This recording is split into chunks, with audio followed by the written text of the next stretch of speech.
Bom, boa tarde, pessoal. Vocês me escutam bem?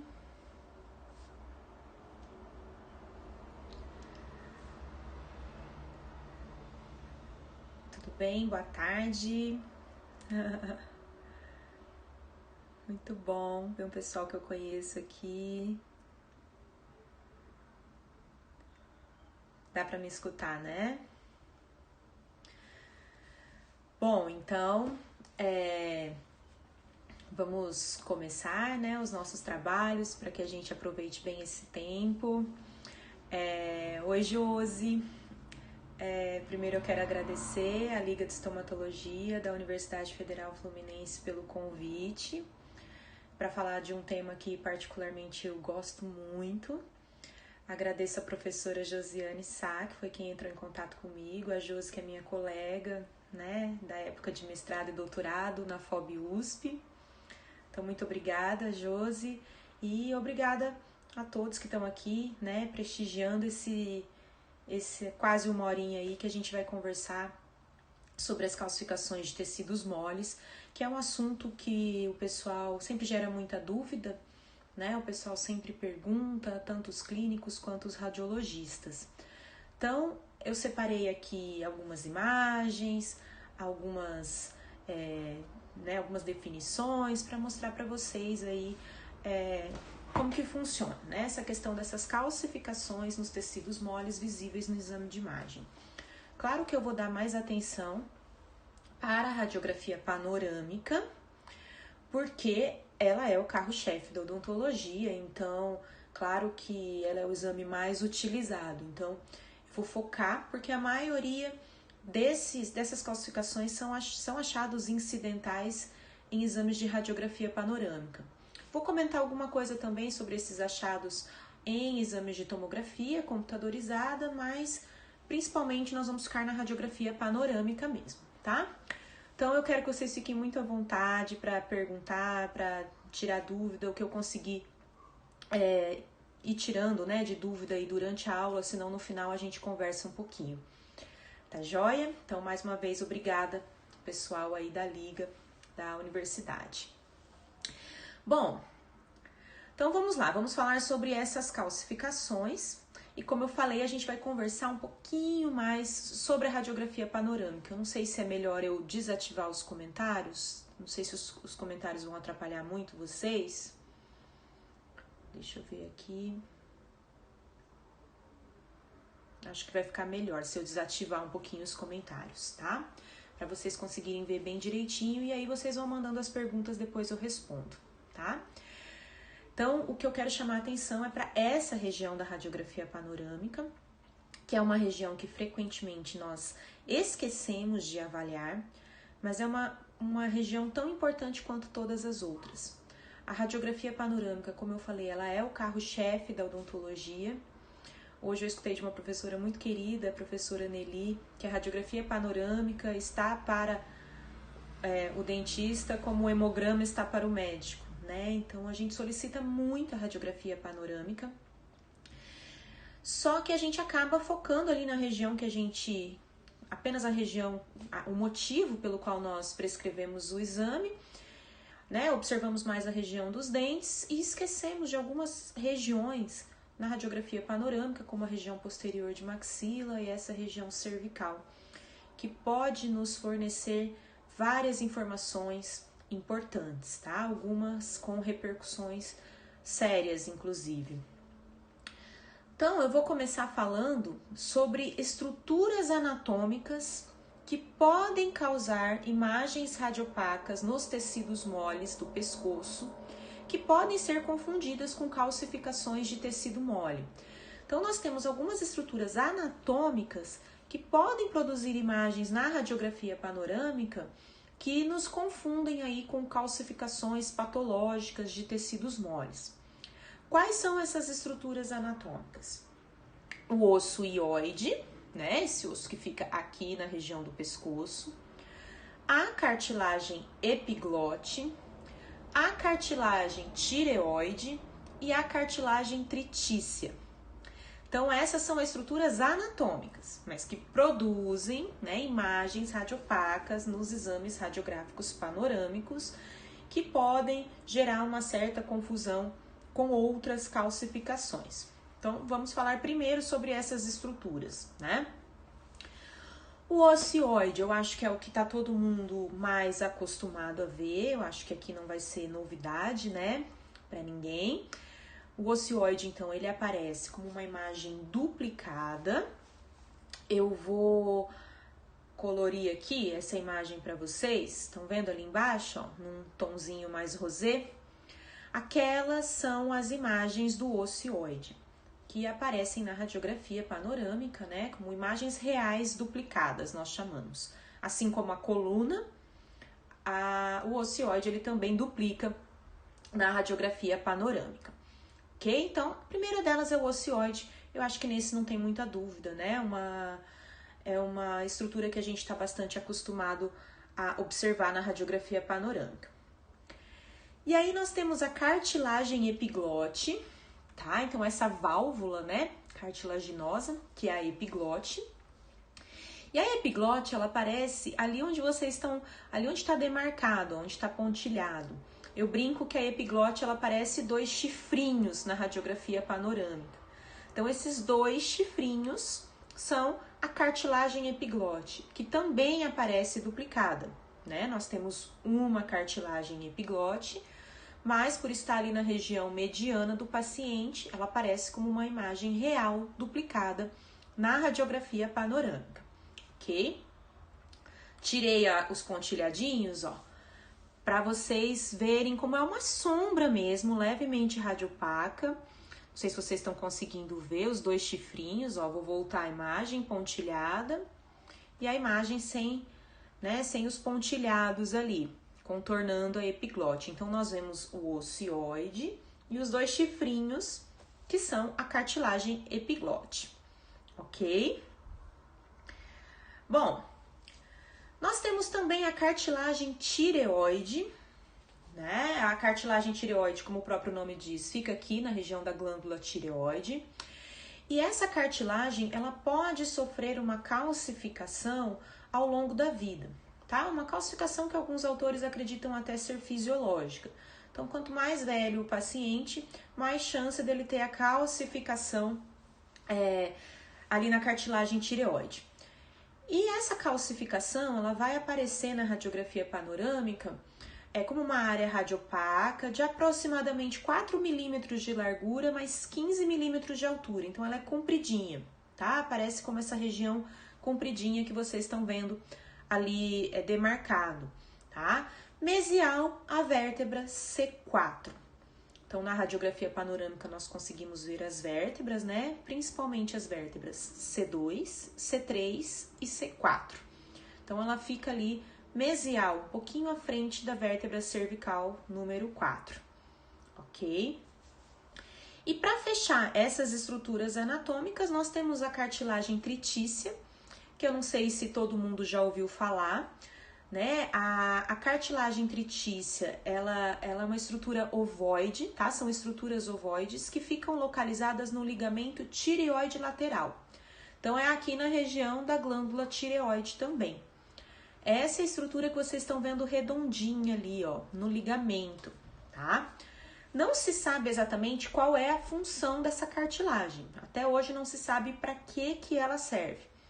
A teoria mais aceita é que ela fortalece esse ligamento, tá? Então, é uma teoria. E assim como a cartilagem tireoide, a cartilagem tritícia também pode sofrer uma calcificação ao longo da vida. Então, à medida que o paciente vai envelhecendo, ela pode sofrer essa calcificação sem nenhuma repercussão clínica para o paciente, tá? Ele não precisa fazer nenhum tipo de tratamento por causa disso. E a calcificação da cartilagem tritícia a gente vê com bastante frequência, tá? Nas nossas radiografias, né? Nós radiologistas, quando vamos laudar essas radiografias, são estruturas que a gente percebe com bastante frequência, tá joia? Então, na radiografia panorâmica, ela aparece dessa maneira, é bem pequenininho. Nossa, Ellen, mas eu não enxergo. tem que ter um esforço, gente. Então, para laudar, para interpretar uma radiografia, a gente precisa estar numa sala escura, né? Eu até aconselho que vocês estejam assistindo essa live aí numa sala mais escura. Muitas vezes a gente tem que usar as ferramentas dos softwares, né? Como o Zoom, pra gente, né, melhorar, para conseguir ter um aumento da imagem, usar as ferramentas de contraste, de brilho, tudo para facilitar a avaliação da imagem. Inclusive nas radiografias analógicas, a gente realmente, né, no negatoscópio, a gente usa a lupa para conseguir avaliar. Mas não é difícil não, é muito mais uma questão de treinar o olhar, de se acostumar a avaliar essas regiões na radiografia, tá? Então, a cartilagem tritícia também vai aparecer, né, geralmente vai aparecer bilateralmente, como radiopacidades com esse formato ovoide. Então, ela é bem ovalzinha ou bem redondinha. Essa é uma característica importante, ela é bem homogênea, tá? E ali, próximo à vértebra C4, às vezes um pouquinho acima da vértebra C4. Então, vejam ali que a vértebra C3 e C4 na radiografia panorâmica, muita coisa acontece ali nas proximidades dessas duas vértebras, tá? Nós vamos voltar a falar já sobre a cartilagem tritícia, porque ela faz parte de alguns diagnósticos diferenciais importantes. Eu vou até ativar aqui os comentários para ver se alguém tem alguma dúvida até agora. Parece que não, né? A gente viu, então, essa parte anatômica, tá? Então, essas são estruturas anatômicas que acarretam imagens radiopacas na radiografia panorâmica, ok? Então, agora vamos falar de fato das calcificações de tecidos moles. E aí nós temos várias calcificações, tá? Nós temos os tonsilólitos, os flebólitos, antrólitos, cialólitos, nódulos linfáticos, né? Linfonodos calcificados.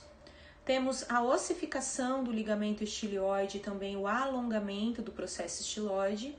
E também temos o ateroma calcificado da artéria carótida, tá? Eu vou falar um pouquinho sobre cada uma dessas alterações, ok? Bom, eu vou começar então falando sobre os tonsilólitos. Eu acredito que todo mundo saiba, né, o que são tonsilólitos, e talvez vocês conheçam os tonsilólitos pelo nome de cásios amidalianos, né, que são alterações relativamente comuns, calcificações relativamente comuns nas tonsilas palatinas ou nas amígdalas, tá? Então, de fato, formam-se calcificações, são pedrinhas mesmo, dentro das criptas das amígdalas.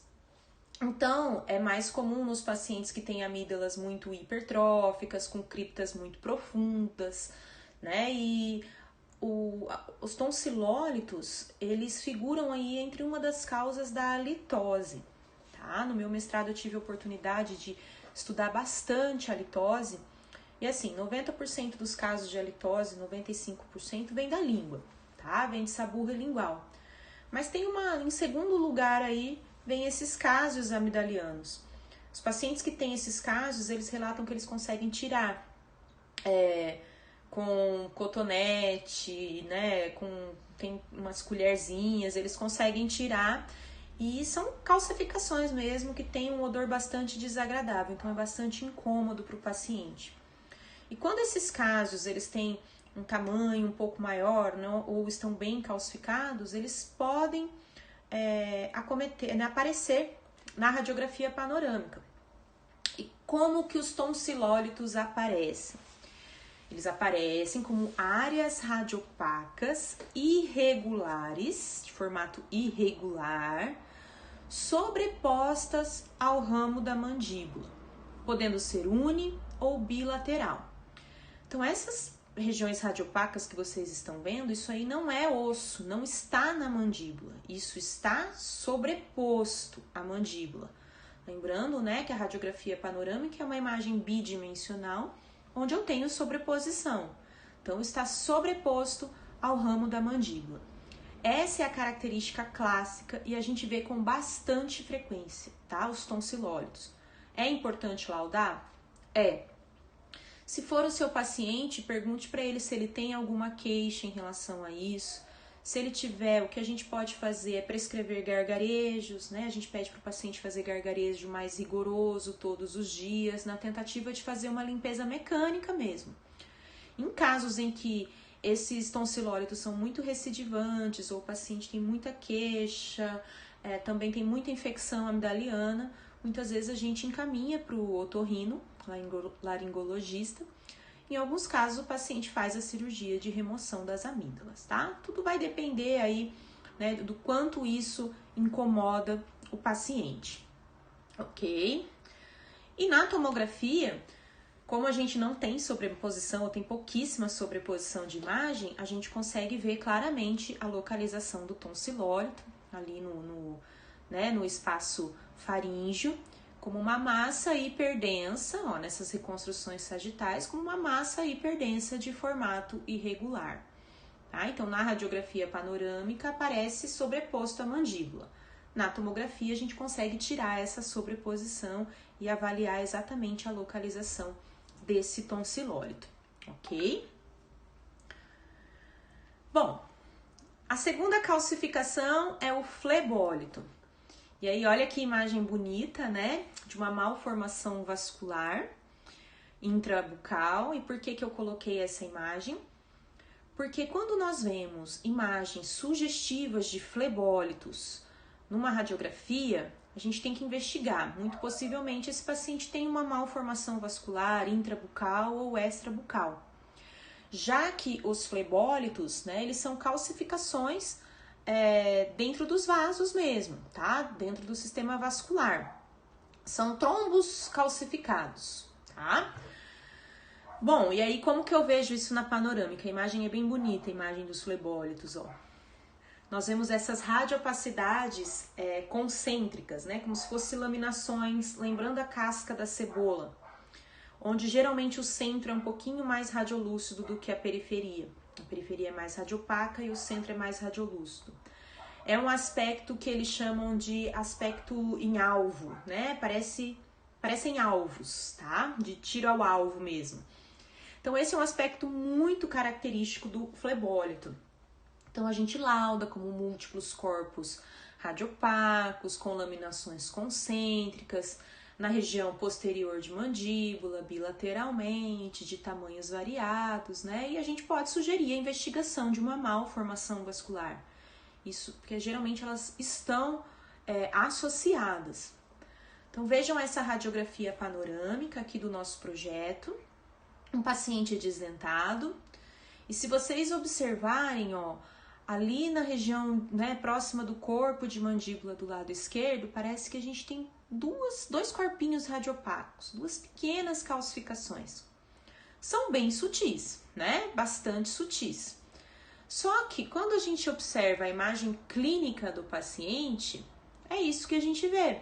O paciente tem uma malformação vascular aí na região de mucosa jugal, né? E então formou um trombo calcificado no interior dessa malformação. Então vejam como o exame de imagem ele se correlaciona com a clínica, né? Se nós fizemos inclusive a manobra aqui da diascopia, da vitropressão, e de fato é uma malformação vascular, né? Vejam como a lesão ali, ela é isquemia no momento da vitropressão. Então, o diagnóstico aqui para essa imagem é um flebólito, né? São flebólitos, já que o paciente tem aí essa malformação vascular. Ok? Deixa eu ver se alguém tem alguma dúvida aqui. Pelo jeito não, o pessoal hoje tá relativamente tranquilo.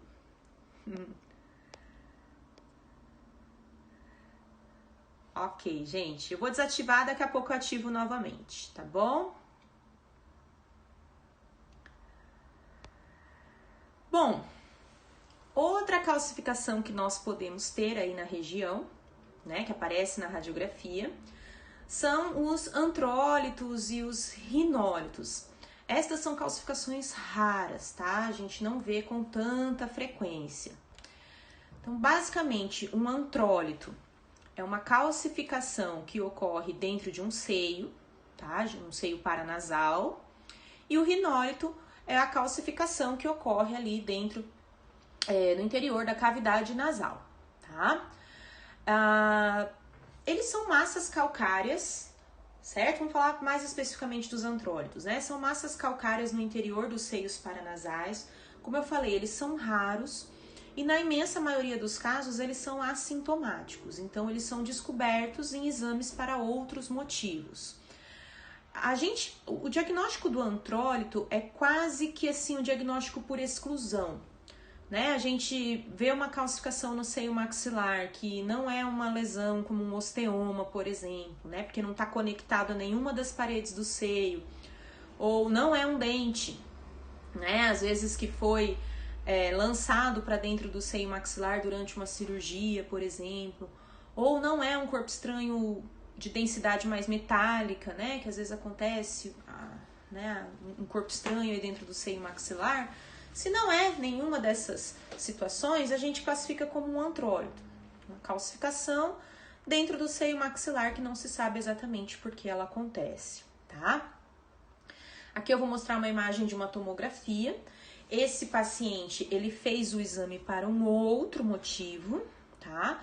Mas quando eu fui laudar o exame, eu percebi que ele tem ali, ó, 2 corpos hiperdensos dentro do seio maxilar direito. Quando eu fui correndo os cortes, eu vi que esses 2 corpos hiperdensos, eles não estavam conectados à parede, nenhuma das paredes do seio maxilar. Então, realmente estavam flutuando ali dentro do seio maxilar, né? Então, a gente lauda isso como antrólito. Se vocês observarem, inclusive, já tem até um espessamento da mucosa ali do seio maxilar, né? É só comparar com o outro seio, como o outro seio tá bem limpinho, bem hipodenso, e o seio maxilar, ali onde a gente tem os antrólitos, ele tem uma faixa cinza, uma faixa isodensa. Isso aí já é um espessamento de mucosa do seio ou até aí um quadro de sinusite. Pode ter sido causado por esses antrólitos? Pode, né? A gente precisaria investigar se o paciente não está com nenhum outro problema que justifique aí uma sinusite, uma inflamação na membrana sinusal. Tá? Então, a gente não consegue afirmar com certeza se foi por causa de um antrólito. E como eu comentei, o rinólito é a calcificação que ocorre dentro da fossa nasal. Então, a gente observa aqui nessa tomografia, tá? Uma tomografia helicoidal, uma tomografia médica nesse caso, onde a gente tem ali no corte axial e no corte coronal a presença de um material hiperdenso, de formato bem irregular, bem na cavidade nasal direita do paciente, tá? Então, quando está na cavidade nasal, nós chamamos de rinólito. Antrólito, seios paranasais, rinólito, cavidade nasal. Deixa eu olhar aqui para ver se, mais uma vez, se alguém tem alguma dúvida. Não, ou tá todo mundo prestando atenção, ou o contrário, né? Espero que esteja tudo certo. Nossa, o Bento, você tá aqui, Bento. Obrigada, satisfação ter o Dr. Maurício Bento aqui, meu amigo.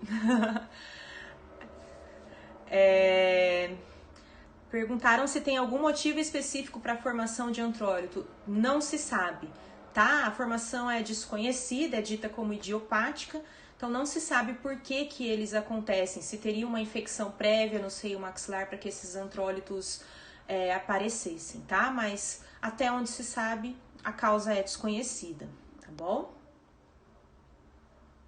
Antrólito só aparece no seio maxilar? Não. Pode acontecer em qualquer seio paranasal, tá? Quaisquer um dos seios paranasais. Quais os tratamentos? Aqui vai depender se o paciente é sintomático ou não. Quando o paciente é completamente assintomático e é uma descoberta no exame para outro motivo, não é feito nada, tá? É feito apenas acompanhamento. Se ele tem muita queixa, por exemplo, um rinólito, né, ou um antrólito, ele tá tendo muita queixa, aí já é importante investigar um pouco mais a fundo e geralmente a gente vai trabalhar aí junto com a área da otorrino, tá? Os tonsilólios podem estar mais posteriormente ao ramo? Podem, pode ter uma pequena variação sim na posição, vai depender, né, se ele está localizado ali numa porção mais posterior da tonsila, tá? O flebólito é uma calcificação dentro da malformação vascular? Sim, tá? É um trombo calcificado, então ele é dentro da malformação vascular. Toda malformação vascular tem flebólito em seu interior? Não. A imensa maioria das malformações, tá, que a gente vê, não tem. Tá? Então a gente atende muitos casos aí de malformação vascular onde a gente não observa, pelo menos eles não são visíveis radiograficamente, tá? Então, não são todas não, tá? Um flebólito é tratado como uma malformação? Qual o tratamento? O pessoal tá pedindo para eu repetir a localização dos flebólitos. A localização do flebólito, pessoal, vai depender de onde está a malformação vascular, tá? Então, aquela imagem que eu mostrei para vocês, ele estava sobreposto ali ao ramo de mandíbula, mas vai depender de onde está a malformação vascular do paciente, na face ou dentro da boca, tá? O flebólito, geralmente quando ele está presente, isso ocorre em hemangiomas mais profundos, né? Malformações vasculares mais profundas. A minha conduta, quando eu vejo malformações vasculares que eu desconfio que seja muito extensas ou muito profundas, é solicitar ou uma angiografia ou um ultrassom em Doppler para o paciente. E aí eu acabo encaminhando para o cirurgião vascular, tá? Essas malformações que são muito extensas. Mas os flebólitos em si não requerem uma intervenção, tá? Então, quando o paciente não tem queixa em relação às malformações vasculares, a gente também só acompanha, tendo ou não ali a presença de flebólitos, tá? O antrólito, posso diagnosticar como um corpo estranho? Não deixa de ser um corpo estranho, né? Mas eu prefiro laudar como antrólito, uma imagem sugestiva de antrólito. Corpo estranho, eu prefiro laudar quando assim é um objeto mais denso, aparentemente parece um metal, né? Às vezes aí um extravasamento de cimento endodôntico, agulha, alguma coisa do tipo, aí eu laudo como corpo estranho, tá? Eu vou mostrar alguma coisa de corpo estranho para vocês também. Agora, quando eu vejo a calcificação, né? Esse aspecto de calcificação mesmo, essa densidade em seio maxilar, eu laudo como antrólito, mas é difícil diferenciá-las no exame de imagem, tá? Qual gargarejo é indicado para os tonsilólitos? Qualquer gargarejo, se o paciente gosta de fazer, qualquer um, porque a remoção vai ser mecânica, tá? A gente não usa a clorexidina, né, de uso contínuo, então qualquer outro gargarejo, de preferência sem álcool, tá bom? Bom, eu vou desativar mais um pouquinho e já volto a falar com vocês, tá? Pra gente seguir. E aí nós temos os cialólitos, né, que são calcificações no interior dos ductos ou das glândulas salivares, maiores ou menores. A mais comum é a glândula submandibular, por ter um ducto com trajeto mais ascendente, mais tortuoso e também mais longo, também por ter uma saliva um pouco mais mucosa, tá? E aí aqui o paciente geralmente ele tem sintomas, ele tem dor, principalmente durante as refeições, pode haver supuração, então a informação clínica aqui ela é bastante importante. Vejam que é uma calcificação mesmo, assim como a pedra no rim, é uma pedra dentro da glândula e pode doer bastante, tá? O paciente pode sofrer bastante com essas calcificações. A radiografia de escolha para cialólitos em ducto submandibular é a radiografia oclusal, total de mandíbula, ou, para cálculos muito posteriores, a radiografia oclusal distorcida. Mas, em alguns pacientes, inclusive com cialólitos extensos, né, cialólitos aí até grandinhos, às vezes a gente detecta como um achado incidental em radiografia panorâmica. Às vezes o paciente não tem sintoma e a gente detecta a imagem na radiografia panorâmica. Na radiografia panorâmica, ela vai aparecer como uma calcificação de formato irregular, mas geralmente uma calcificação única, tá? Dificilmente o paciente vai ter 2, 3 cialólitos, geralmente vai ser uma calcificação única, um pouco abaixo do ângulo da mandíbula. Essa é a localização clássica para o cialólito de glândula submandibular, tá? Eventualmente o cialólito ele pode estar sobreposto ao ângulo da mandíbula, isso pode acontecer também, tá? como nessa imagem aqui, ó. Isso acontece com bastante frequência. Se vocês olharem ali do lado direito do paciente, a gente tem uma massa radiopaca sobreposta ao ângulo da mandíbula, certo? E aí, na teleradiografia em norma lateral, a gente consegue observar ali a calcificação exatamente na região submandibular, né? A gente não consegue ver os tecidos moles, mas a gente sabe que ali é a região da glândula submandibular, tá? Então, essa imagem é muito característica de cialólito em ducto ou glândula submandibular. A tomografia computadorizada, ela é excelente para diagnóstico dos tonsilólitos, a gente consegue ver com bastante clareza, né? Observe nesses dois pacientes, um cialólito, numa região ali nessa reconstrução 3D, numa região um pouco mais posterior, e nessas reconstruções axiais, um cialólito um pouco mais ali na região anterior. Tá? Então, a tomografia é um exame excelente para diagnóstico. Outro exame que a gente utiliza bastante é a ultrassonografia, onde a gente consegue ver a imagem hiperecóica, tá? Ali no interior da glândula ou no interior do ducto, principalmente para a glândula parótida, né? É bastante interessante a gente solicitar a ultrassonografia. A ressonância magnética também pode ser indicada, né? Mas nós temos exames um pouco mais acessíveis, como a tomografia e a ultrassonografia, por exemplo.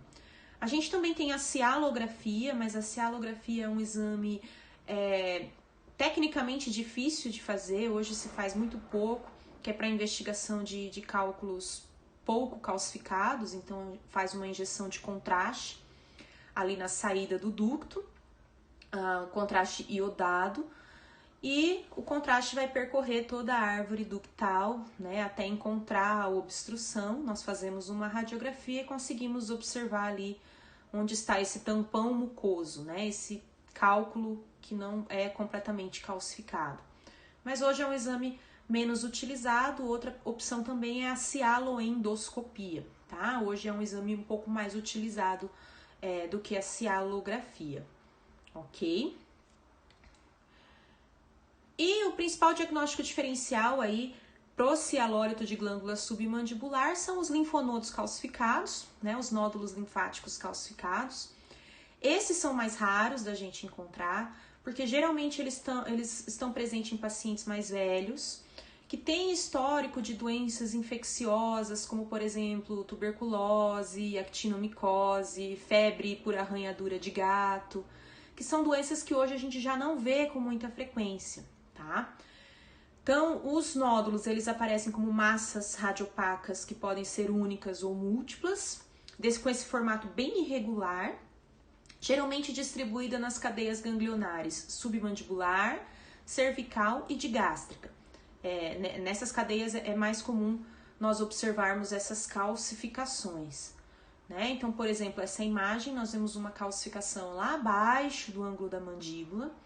Na verdade, né, são múltiplas, ó, não é só uma calcificação, são mais calcificações.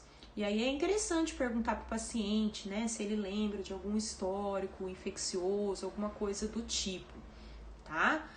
Mas os linfonodos calcificados, pessoal, é raro, tá, da gente ver. É muito difícil, assim, a gente ver paciente com linfonodos calcificados.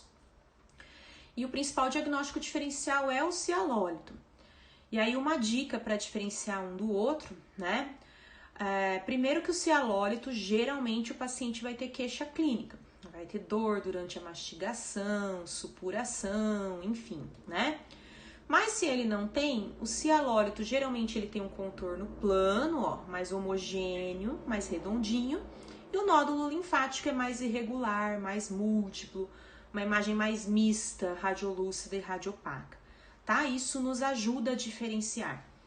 Eu tô com muita dúvida, tá dando muita confusão, não sei qual é. No laudo a gente coloca uma imagem sugestiva de cialólito ou de um linfonodo calcificado, não tem problema nenhum.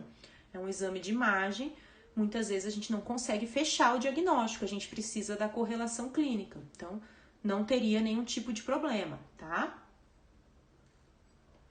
Mas como eu falei, os nódulos linfáticos, eles são mais incomuns, tá? É muito difícil a gente a gente encontrar nódulos linfáticos calcificados, ok? Bom, seguindo mais um pouquinho, essa alteração a gente vê com muita frequência, essa sim é bastante frequente, né? Pensando no normal, vamos lembrar lá do processo estiloide, do osso temporal, né? O processo estiloide, ele tem esse formato, né, fininho mesmo, esse filetinho, que aparece na radiografia panorâmica, como vocês estão vendo aí na imagem. Um processo estiloide normal, ele tem cerca de 2,5 cm. Quando ele ultrapassa esse tamanho, nós consideramos como um processo estiloide alongado ou prolongado. A dica é quando ele ultrapassa o lóbulo da orelha. Estão vendo que a gente consegue ver a orelha ali do paciente, né? Quando ultrapassa o lóbulo, a gente já começa a considerar como um processo estiloide alongado. Deve ser laudado? Deve, mas não tem repercussão clínica nenhuma para o paciente. E outra alteração que nós podemos ter, além do processo estiloide alongado, é a ossificação do ligamento estilioide. Então, nós temos um ligamento que sai do processo estiloide e vai até o ocioide. Então, ligamento estilo-ioide. O ligamento é um tecido fibroso, né? Ele não aparece radiograficamente. Mas, se ele sofrer algum processo de calcificação, ele pode aparecer. E, na verdade, pessoal, o termo mais correto é ossificação, porque realmente ocorre uma metaplasia verdadeira e esse ligamento se transforma em tecido ósseo, tá? Então, a gente pode ter as duas condições, ó. Vejam que do lado direito do paciente, estão vendo? Ó, o processo estiloide, ele ultrapassou um pouquinho o lóbulo da orelha. Então, a gente lauda como um processo estiloide alongado. Já do lado esquerdo do paciente, vejam que a radiopacidade, ela vem lá do processo e vai até o ocioide. Então, aqui nós temos uma ossificação do ligamento estilioide. Na imensa maioria dos casos, o paciente não tem nenhuma queixa, tá? Isso aí é achado radiográfico. Por mais que pareça estranho, né? Principalmente esse lado esquerdo, uma ossificação desse tanto aí, né? Geralmente o paciente não tem nenhuma queixa, tá? Na tomografia a gente consegue ver com bastante clareza também. Ele pode até se segmentar, estão vendo? A gente tem o processo estiloide e aí até chegar ali no ocioide, o ligamento ele tá ossificado, ele tá hiperdenso. E ele pode inclusive ter essas segmentações, tá? Isso acontece com uma relativa frequência, tá? Então na tomografia a gente consegue ver exatamente. Esse é um dos casos que eu já vi, assim, mais exuberantes, né? Esse lado direito do paciente, olha esse ligamento estilioide, né? Essa ossificação aí do ligamento. Esse foi um caso discutido num grupo de radiologia e, assim, eu não sei dizer para vocês se o paciente tinha alguma queixa, tá? Isso não foi falado no momento, mas a sensação que dá é que sim, né? Como eu falei, geralmente os pacientes são assintomáticos, mas existem duas síndromes, a síndrome de Eagle e a síndrome da artéria carótida, que correlacionam esses prolongamentos ou essas ossificações do ligamento com sintomas, né? Então, por exemplo, com disfagia, odinofagia, às vezes um pouco de dificuldade para girar o pescoço, uma sensação de corpo estranho.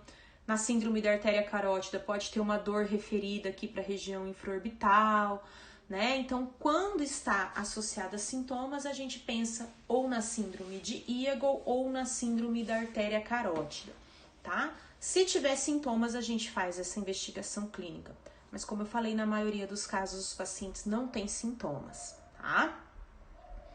E pra gente fechar as calcificações, a mais importante, né, do ponto de vista de repercussão clínica, são os ateromas calcificados de artéria carótida, que podem ser responsáveis pelos AVCs, ou acidentes vasculares encefálicos, né? Hoje o mais correto é AVE, os derrames.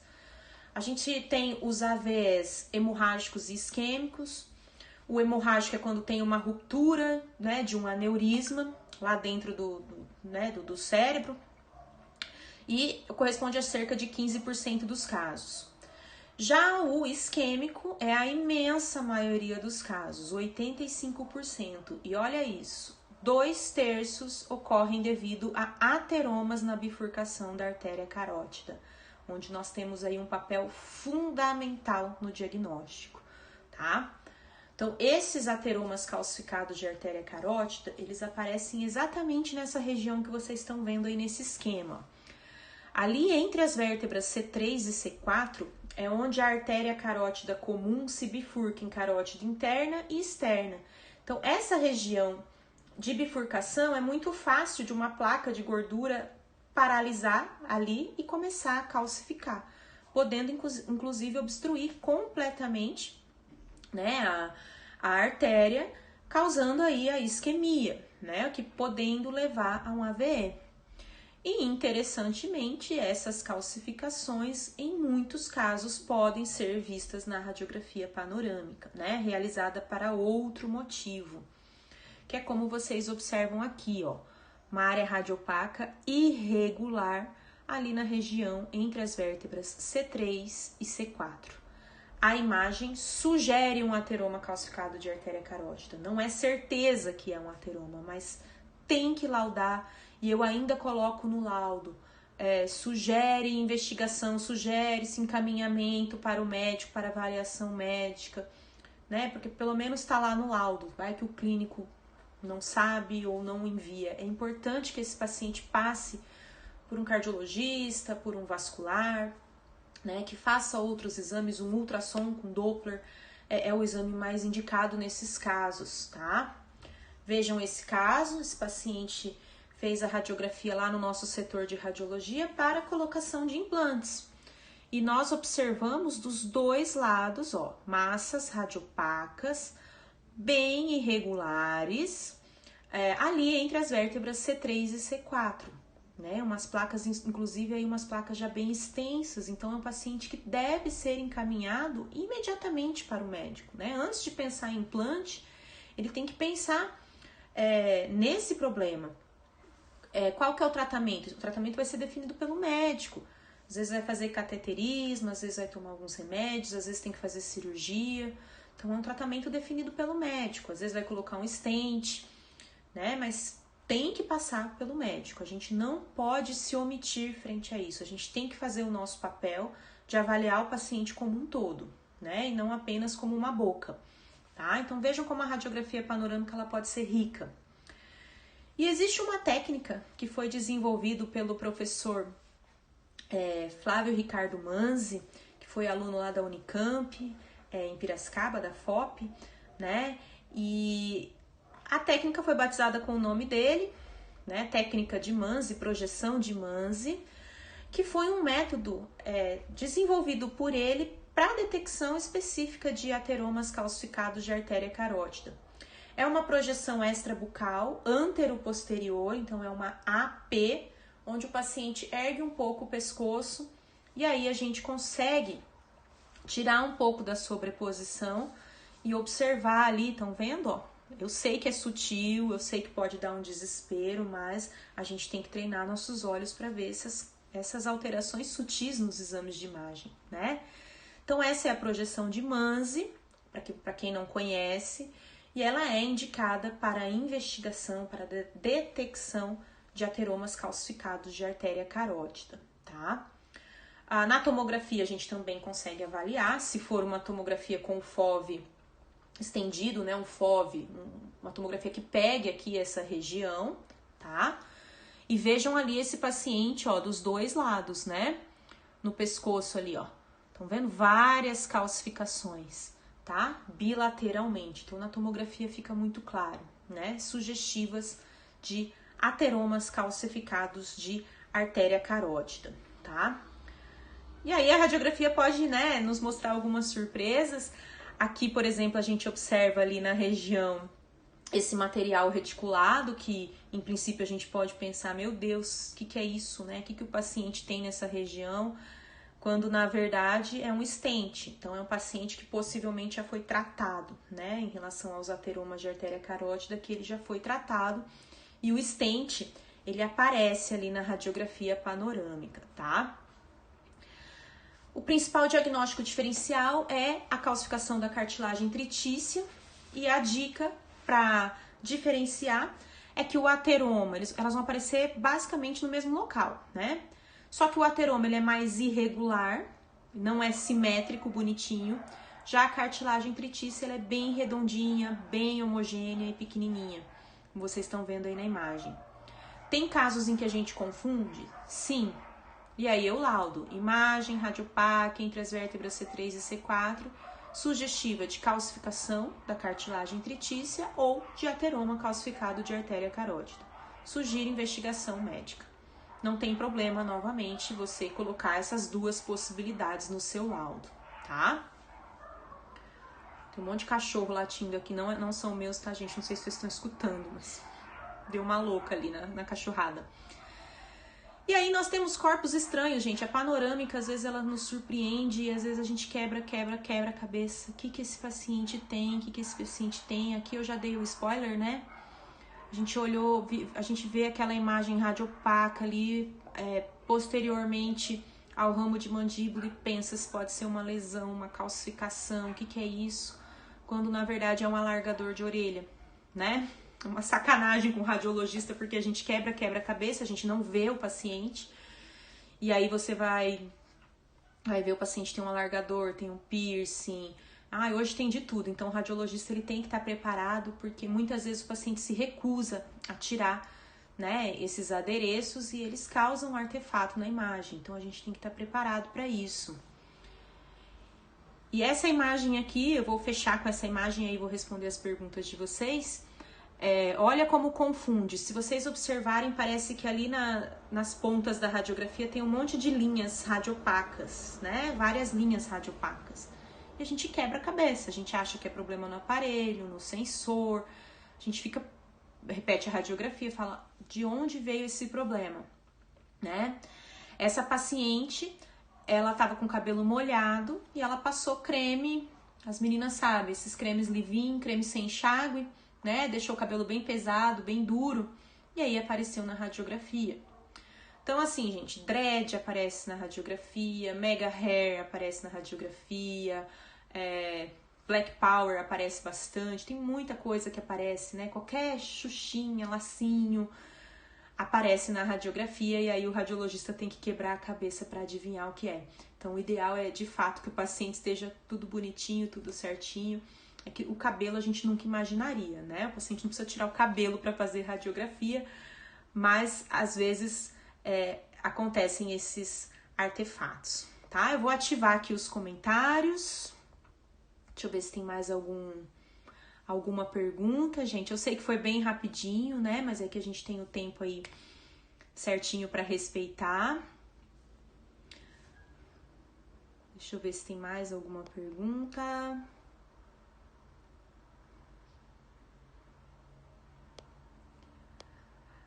Aparentemente não.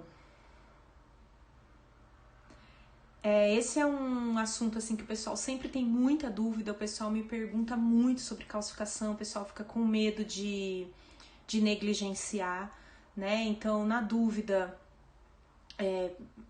converse com o clínico, ou se você é o clínico, examine o paciente profundamente, dialogue com o médico, né? Gente, não faz mal nenhum, né? Tá na dúvida, encaminha o paciente para uma avaliação médica, um check-upzinho de vez em quando, não faz mal para ninguém, né? O Mark aqui tá falando material de contraste de exames de imagem médico, já peguei também, da gente ver ali um material super radiopaco no meio da cabeça do paciente, no meio da teleradiografia. Aí você pergunta pro paciente se ele levou um tiro, sei lá, né? O que aconteceu, ele não sabe te falar. Se ele tem um chip na cabeça, ele não sabe te falar. E aí, às vezes, a gente aprofunda um pouquinho a anamnese e ele fez algum exame médico com contraste e o contraste não foi totalmente... Meu Deus, como fala, né? O paciente não eliminou completamente o contraste, ficou ali um resquício do contraste e aparece na radiografia, tá? Bom, gente, eu acho que é isso. Josi, eu que agradeço o convite, quero dizer que eu fiquei muito feliz, espero ter contribuído, né? Quando você sugeriu o tema, eu fiquei muito feliz, porque é um tema que eu gosto muito, eu gosto de estudar essas calcificações, é algo que me interessa, assim, né? É algo que me dá prazer em estudar, e eu vejo que é algo que o pessoal tem bastante dúvida. Estão perguntando aqui se neoplasias malignas desenvolvem linfonodos calcificados. Geralmente não, tá? A gente tem os linfonodos metastáticos, eles são fixos, são endurecidos, mas geralmente eles não são calcificados. Até porque essas calcificações são processos longos, tá, gente? Todas essas calcificações que eu mostrei aqui pra vocês são processos, assim, em longo prazo, tá? Em longo prazo. Me perguntaram aqui também da cisticercose. Eu nunca peguei um caso de cisticercose. Eu acredito que na radiografia panorâmica talvez não dê para avaliar. Talvez numa teleradiografia a gente consiga avaliar alguma calcificação. Mas eu vou ser bem honesta, nunca vi um caso, posso até dar uma olhada. Mas eu acredito que na radiografia panorâmica seja muito difícil a gente avaliar por conta da sobreposição de imagem, né? A gente sabe que a cisticercose é mais ali na parte central. Então, na radiografia panorâmica, possivelmente, não daria pra gente visualizar, tá?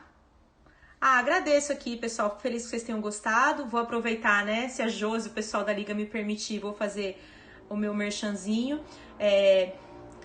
Nas próximas semanas aí eu vou lançar um curso de estomatologia. São 12 módulos completamente online. E logo eu vou lançar ali no Instagram, vou passar a página, tudo certinho. O curso se chama Simplificando a Estomatologia, que realmente é para simplificar essa estomatologia que para todo mundo parece ser super complicada, né? Mas a gente tenta passar assim de um jeito que torne mais simples. Então, a gente vai falar desde biópsia até cistos, tumores odontogênicos, câncer, vamos viajar aí por todos os tipos de lesão.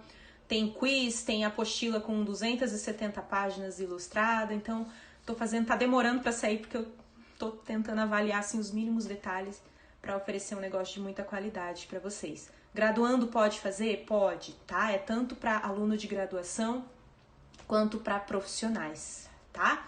Tem certificado, enfim, e é 100% online, tá bom? Então é isso, pessoal da Liga, muito sucesso para vocês. Qualquer dúvida eu tô lá no meu Instagram, no Stomatolivers, eu fico sempre à disposição de vocês. Foi muito bom e ansioso pelo curso, eu também tô muito ansiosa, não vejo a hora. Tá saindo, tá quase. E obrigada, gente. Josi.